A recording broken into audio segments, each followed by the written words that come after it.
మీ tooth పేస్ట్లో ఉప్పు ఉందా? మీ పేస్ట్లో active charcoal ఉందా? ప్రతిరోజు ఉదయం మనం టీవీ ఆన్ చేయగానే లేదా యూట్యూబ్ చూడగానే మనకు ఎదురయ్యే మొదటి ప్రశ్న ఇది. మనం కూడా గుడ్డిగా, అవును కదా, ఉప్పు ఉంటే పళ్ళు గట్టిగా ఉంటాయి అని ఆ ఖరీదైన పేస్ట్ను కొనేస్తున్నాం. కానీ ఈ ఒక్క చిన్న డైలాగ్ వెనక వేల కోట్ల రూపాయల మార్కెటింగ్ స్కామ్ దాగి ఉందని మీకు తెలుసా? ఈరోజు జెన్ ఫ్రేమ్స్లో ఒక కార్పొరేట్ కంపెనీ వందల కోట్ల భారతీయుల మైండ్ సెట్తో ఎలా ఆడుకుందో, మనల్ని ఎలా బ్రెయిన్ వాష్ చేసిందో ఆధారాలతో సహా డీకోడ్ చేద్దాం. ఈ వీడియో చివరి వరకు చూడండి, ఎందుకంటే ఈ నిజం తెలిసాక మీరు మళ్ళీ ఆ టూత్ పేస్ట్ ట్యూబ్ వైపు మామూలుగా చూడలేరు. ఒకసారి చరిత్రలోకి వెళ్దాం. 1970లు, 80ల కాలం. మన తాతలు, ముత్తాతలు పళ్ళు తోముకోవడానికి ఏం వాడేవాళ్ళు? వేపపుల్ల, కానుగ పుల్ల, ఉప్పు, మరియు బొగ్గు. ఇవి ఎక్కడో సూపర్ మార్కెట్లో ప్లాస్టిక్ కవర్లలో కొన్నవి కావు. మన పెరట్లో ఫ్రీగా దొరికేవి. అప్పట్లో డెంటిస్ట్లు తక్కువ, కానీ పళ్ళ సమస్యలు ఇంకా తక్కువ. వయసు పైబడినా కూడా వాళ్ళ పళ్ళు ఇనుములా గట్టిగా ఉండేవి. ఎందుకంటే వేపలో న్యాచురల్ యాంటీ బ్యాక్టీరియల్ గుణాలు ఉన్నాయి. బొగ్గుకి పళ్లను తెల్లగా చేసే నాచురల్ పవర్ ఉంది. ఇది మన ఆయుర్వేదం ప్రపంచానికి ఇచ్చిన వరం. అంతా బాగానే ఉంది.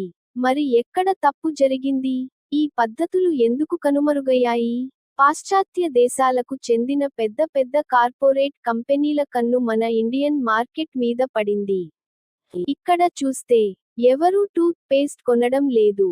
ఎందుకంటే అందరి ఇళ్లలో ఫ్రీగా దొరికే వేపపుల్లలు ఉన్నాయి. ఒక ప్రాబ్లం లేని చోట ఒక వస్తువుని ఎలా అమ్మాలి?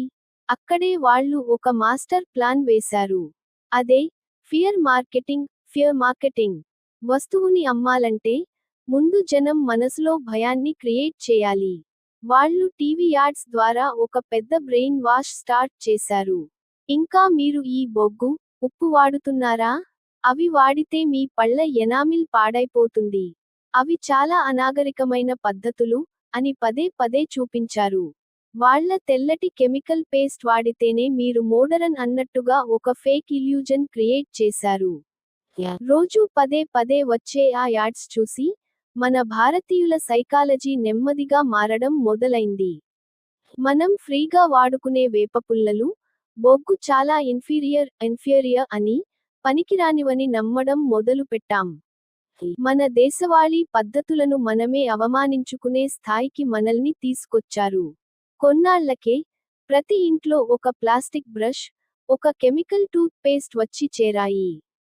పల్లెటూర్లలో సైతం వేపపుల్లలు మాయం అయ్యాయి. ఆ కంపెనీల సేల్స్ వేల కోట్లకు చేరాయి. వాళ్ళు సక్సెస్ అయ్యారు. మనం మన సంప్రదాయాన్ని వదిలేసి వాళ్ళు చెప్పిన కెమికల్స్కు బానిసలు అయ్యాం. కట్ చేస్తే 2000 సంవత్సరం తర్వాత సీన్ మారింది. మెల్లగా ప్రపంచవ్యాప్తంగా ఆర్గానిక్ మరియు ఆయుర్వేదిక్ ప్రోడక్ట్స్ కి క్రేజ్ పెరిగింది. జనాలు కెమికల్స్ వాడటం తగ్గించి మళ్ళీ న్యాచురల్ వస్తువుల వైపు అడుగులు వేయడం మొదలుపెట్టారు. అప్పుడు ఈ కార్పొరేట్ కంపెనీలకి మళ్ళీ సేల్స్ పడిపోతాయేమో అన్న భయం పట్టుకుంది. వెంటనే వాళ్ళు తమ స్ట్రాటజీని మార్చేశారు. అప్పట్లో ఏ ఉప్పు, ఏ బొగ్గు అయితే వాడొద్దు అని మనల్ని భయపెట్టారో, ఇప్పుడు అవే వస్తువులను తీసుకువచ్చి తమ పేస్ట్లో కలిపారు. మీ టూత్ పేస్ట్లో ఉప్పు ఉందా? మా పేస్ట్లో యాక్టివ్ చార్కోల్ ఉంది, హిమాలయన్ రాక్ సాల్ట్ ఉంది అంటూ కొత్త పేర్లతో డబుల్ రేటుకి మనకే అమ్ముతున్నారు. అంటే మన ఇంట్లో ఫ్రీగా దొరికే బొగ్గును మనం వాడకూడదు. కానీ వాళ్ళు ప్లాస్టిక్ ట్యూబ్లో పెట్టి 100 రూపాయలకి అమ్మితే మాత్రం మనం కొని వాడాలి. ఎంత లాజిక్ లెస్ గా ఉందో చూశారా? చూశారు కదా. ఇది కేవలం ఒక టూత్ పేస్ట్ కి సంబంధించిన విషయానికి మాత్రమే కాదు. మన రోజువారీ జీవితంలో వాడే సబ్బులు, షాంపూలు, ఫుడ్ ప్రోడక్ట్స్, ఇలా ప్రతి దాని వెనక ఒక కార్పొరేట్ అజెండా ఉంది. వాళ్ళు ఎప్పుడూ ఒక ప్రాడక్ట్ ని డైరెక్ట్ గా అమ్మరు, కేవలం ఒక కథను మాత్రమే అమ్ముతారు. ఆ కథను నమ్మే ముందు ఒకసారి లాజికల్ గా ఆలోచించండి. నిజాన్ని ప్రశ్నించడం నేర్చుకోండి. ఎందుకంటే కార్పొరేట్ కంపెనీలకు కావాల్సింది మీ ఆరోగ్యం కాదు, మీ జేబులో ఉన్న డబ్బు మాత్రమే. ఈ ఎక్స్‌పోజ్డ్ రియాలిటీ మీకు ఎలా అనిపించిందో కింద కామెంట్స్ లో చెప్పండి. ఇలాంటి మరిన్ని డీప్ అండ్ హిడెన్ స్టోరీస్ కోసం జెన్ ఫ్రేమ్స్ కి సబ్స్క్రైబ్ చేసుకోండి.